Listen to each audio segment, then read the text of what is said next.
آج کا جو موضوع ہے وہ انگلش میں جسے کہتے ہیں نا epidemiology of gastrointestinal parasites in ruminants. Epidemiology basically وہ علم ہے جو کہ کسی بھی بیماری کے پھیلاؤ کے جو عوامل ہیں ان کو اسٹڈی کرتے ہیں۔ ایپیڈیمیولوجی ہی وہ سائنس ہے جس کی بنیاد پر آپ کسی بھی بیماری کے بارے میں کوئی رسک اسیسمنٹ کر سکتے ہیں کہ آنے والے دنوں میں یہ بیماری کس حد تک پھیلے گی اور اس بیماری کا طریقہ کار پھیلنے کا کیا ہے، تاکہ اس کا علم ہو جائے تو اس کے بعد اس کو بیماری کو کنٹرول کرنا، اس کا علاج کرنا وہ آسان ہو جاتا ہے۔ پہلی بات تو یہ یاد رکھیں کہ کوئی بھی اینیمل، بالخصوص جو چراگاہوں پہ چرتے ہیں، کہ شیپ اینڈ گوٹس، بھیڑ بکریوں کی میں خاص طور پہ بات کرتا ہوں، لیکن ظاہر ہے کیٹل، گائے، بڑے جو جانور ہیں یہ بھی جو کہ چراگاہوں میں چرتے ہیں، یہ سوال ہی پیدا نہیں ہوتا کہ وہ اپنی زندگی میں کبھی نہ کبھی کسی پیراسائٹ کا ایکسپوجر ان کو نہ ہوا ہو، ان کو انفیکشن نہ ہوئی ہو۔ اس لیے جب بھی وہ چراگاہ میں جائیں گے چرنے کے لیے تو چراگاہ کے میں موجود پیراسائٹس کے جو لارول فارمز ہیں، اس کی ڈیولپمنٹل فارمز ہیں، وہ اس کے ساتھ انفیکٹ ہوں گے، اور اس کے بعد وہ رفتہ رفتہ ان ہوسٹ میں، ان میزبانوں میں، وہ بھیڑ ہے، بکری ہے، گائے ہے، بھینس ہے، وہ بچڑا ہے، جو کچھ بھی ہے وہ اس میں گرو کرے گا، اور گرو کرنے کے بعد وہ اپنا لائف سائیکل کمپلیٹ کرے گا، اور لائف سائیکل کمپلیٹ کرتے کرتے وہ جتنا نقصان اس کی پروڈکشن کے حوالے سے، دودھ کی پیداوار یا گوشت کی پیداوار یا اس طرح کے اس کے افزائش نسل میں کمی، وہ سارے پہلے باتیں آپ سے ڈسکس کر چکا ہوں، وہ اس کو نقصان پہنچاتا ہے۔ اب بات یہ ہے کہ جو بھی جانور اس کو پہلی مرتبہ جس کو ایکسپوئر ہوتا ہے نا، تو وہ بڑا خطرناک ایکسپوئر ہوتا ہے، کہ چونکہ پہلی مرتبہ جب ایکسپوئر ہوگا تو اس وقت تک جو جانور کی قوت مزاحمت ہے وہ ڈیولپ نہیں ہوئی ہوگی، اور اگر وہ ڈیولپ نہیں ہوئی ہے تو اس کا مطلب ہے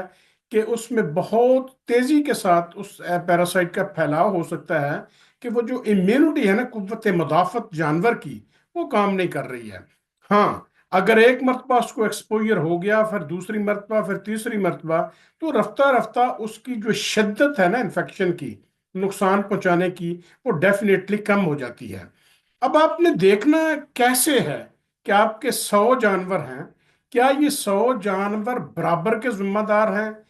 کہ ان میں اتنے زیادہ ڈیولپ ہو رہے ہیں ان پیراسائٹ، اور وہ اتنے انڈے دے رہے ہیں کہ وہ پوری آپ کی چراگاہ کو جو ہے انہوں نے کنٹیمنیٹ کر دیا؟ ایسا نہیں ہے۔ اس لیے کہ اگر آپ کے پاس 100 جانور کا شیپ کا فلاک ہے، آپ لے کے اس چراگاہ پہ چلے گئے، یا آپ کے پاس گائے بھینس ہے،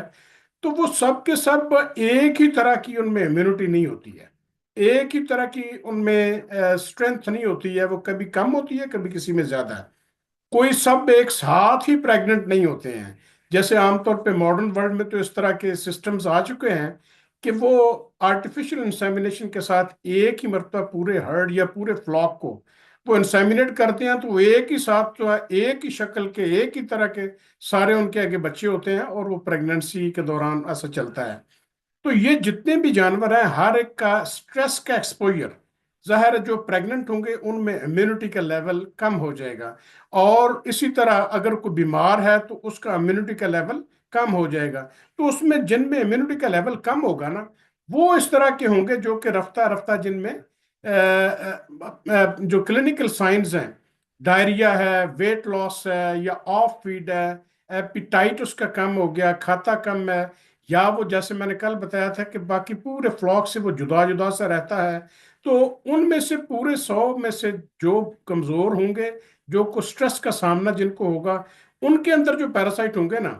وہ 95، باقی فار ایگزامپل 10 کمزور ہیں تو 90 اتنا نقصان نہیں پہنچا رہے ہوں گے پیراسائٹ کو پھیلانے کا، جتنا کہ وہ 10 جو ہے نا وہ پھیلا رہے ہوں گے۔ اب اس میں نیماٹوڈ جو میں نے آپ کو بتایا تھا نا، جو راؤنڈ ورم ہے، جس کو ہم پنجابی میں ملپ کہتے ہیں، یہ راؤنڈ ورم بہت زیادہ نقصان کرتے ہیں، اور ان کا لائف سائیکل بھی ڈائریکٹ ہوتا ہے۔ لیکن टेप पर मैंने बताया था कि मुनीजिया स्पीशीज है मिसाल के तौर पर। वो मुनीजिया स्पीशीज के जो माइल्ड या मॉडरेट इन्फेक्शन होती है ना, उसके साथ तो इतना नुकसान नहीं पहुंचाते हैं। लेकिन अगर बहुत सीवियर इन्फेक्शन हो जाए, तो वो सीवियर इन्फेक्शन में वो इंटेस्टाइन में इस हद तक उनकी जो तादाद बढ़ जाती है, और वो जैसा आपको बताया कि वो टेप की तरह के होते हैं, वो इंटेस्टाइनल ब्लॉकेड का बायस भी बन सकती है। और मुनीजिया में या इसमें एक और फर्क ये भी है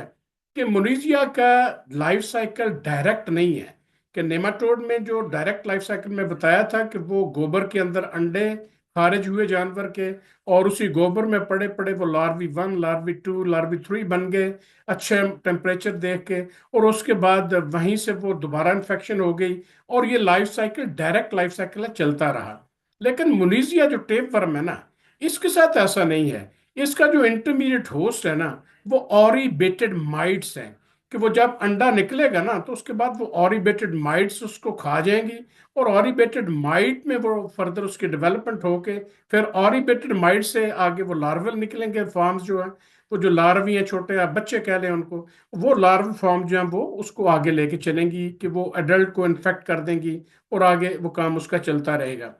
जैसे मैंने कहा कि जो स्ट्रेसर्स फैक्टर्स होते हैं, उन फैक्टर मैंने आपको एग्जांपल्स दिए हैं कि एक तो प्रेगनेंसी है, कि अगर जानवर जो है वो उसमें ज़ाहिर प्रेग्नेंट है तो उसकी इम्यूनिटी कम हो जाएगी। और अगर उसकी लैक्टेशन हो रही है, लैक्टेशन के वो दूध देता है, तो वो दूध में भी ज़ाहिर है कि वो अंडर स्ट्रेस जो है वो रहेगा। एक है वीनिंग, कि ताज़ा ताज़ा आपने दूध बच्चों का छुड़वाया है। फिर शीयरिंग है कि आपने वूल को उसकी काटा है। मौसम की हिद्दत शिद्दत कम बेश होती रहती है, उसमें भी एक स्ट्रेस फैक्टर है। एक और बात है कि आपने जहां उन जानवरों को रखा है, ओवर क्राउडिंग है, कि वहां रखने की गुंजाइश 20 25 30 की है, आपने 100 को रख लिया। या उनकी जो डाइट है, इनएडिक्वेट न्यूट्रिशन है, वो भी एक स्ट्रेस फैक्टर है। या उसकी प्राइमरी इलनेस है कि छोटी मोटी पैरासाइट्स के अलावा भी कोई ना कोई उसमें बीमारी है। तो खास तौर पर इस जगह पे आके वो पेरिपार्चूरियन राइज इन एग काउंट्स हो जाती है, और वो पैरापार्चूरियन राइज जो है ना, वो काम खराब करती है। उसके साथ वो इसी तरह प्रॉब्लम पैदा होता है कि वो खास मौसम पे आके तो वो पैरासाइट्स इतने अंडे देते हैं, इतने अंडे देते हैं कि एकदम पीक कर जाता है वो जो अंडों की काउंट है पास्चर के ऊपर और जानवर से निकलने के लिए। अब वो जो पीक कर जाते हैं ना, हम काउंट कैसे करते हैं? हमारे पास एक सिस्टम है कि एग्स पर ग्राम ऑफ फीसेस, ये डायग्नोस्टिक मेथड है। कि आप उनको जब वो गोबर से एक सैंपल लेते हैं, और सैंपल लेके आप माइक्रोस्कोप में टेस्ट करते हैं, तो आप देखते हैं कि इसमें एग्स पर ग्राम ऑफ फीसेस, 1 ग्राम जो गोबर का है उसमें कितने अंडे हैं पैरासाइट्स के। वो जाहिर है जितने ज्यादा होंगे तो आपके पास एक इंडिकेटर होगा कि इस जानवर में बहुत ज्यादा पैरासाइट्स हैं। इसी तरह आप पास्चर पे भी जो है वो आप काउंट कर सकते हैं कि जो किस लेवल की इंफेक्शन है, इसकी शिद्दत। एक चीज जो सन 2000 में जो सामने आई ना, कि साइंटिस्ट ने क्या काम किया,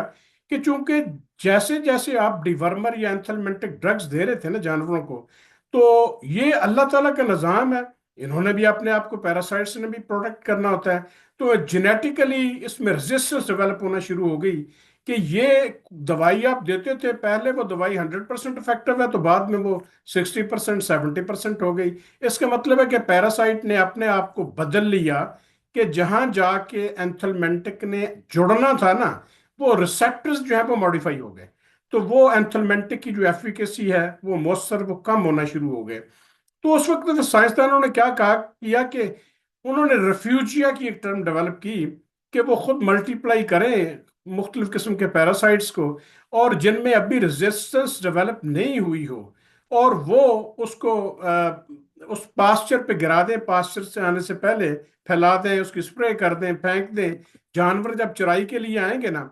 तो जाहिर है वो चराई करेंगे, तो कुछ पैरासाइट जो रेजिस्टेंट हैं वो उनको मिल जाएंगे, जो कि एंथलमेंटिक रेजिस्टेंस हैं। तो रिफ्यूजिया की शक्ल में कुछ ऐसे पैरासाइट्स की इन्फेक्शन जानवर को हो जाएगी जो कि एंथलमेंटिक को रेजिस्टेंस नहीं है, रेजिस्टेंट। तो उसकी जो रेजिस्टेंस की एफिकेसी है, वो एंथलमेंटिक की जो एफिकेसी है वो ज्यादा बढ़ जाएगी। तो ये कॉन्सेप्ट भी खासी हद तक ये बड़ा कामयाब रहा है।